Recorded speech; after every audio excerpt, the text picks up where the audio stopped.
वार्तांकन रोखठोक बातमी। नाशिकमधील भोंदूबाबा अशोक खरात प्रकरणात दररोज नवे खुलासे समोर येत असताना आज न्यायालयानं महत्त्वाचा निर्णय दिलाय। अशोक खरातला न्यायालयानं 14 दिवसांची न्यायालयीन कोठडी सुनावली आहे। यापूर्वी त्याची पोलीस कोठडी संपत असल्यानं विशेष तपास पथकाकडून पुन्हा कोठडी वाढवण्याची मागणी केली गेली। मात्र न्यायालयानं न्यायालयीन कोठडी देत तपासाच्या पुढील टप्प्याला वेगळं वळण दिलंय। त्याच्या विरोधात लैंगिक अत्याचार, आर्थिक फसवणूक आणि इतर गुन्ह्यांच्या तक्रारी सातत्यानं वाढत आहेत। दरम्यान काल रात्री उशिरापर्यंत खरातच्या घराबाहेर नाट्यमय घडामोडी घडल्या।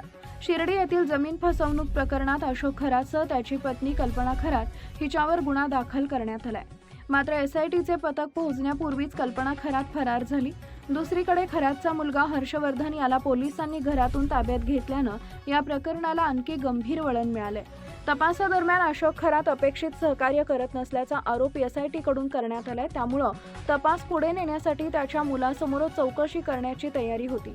खरातकडून अधिक माहिती मिळवून फरार पत्नीचा शोध घेण्याचा पोलिसांचा प्रयत्न सुरू आहे।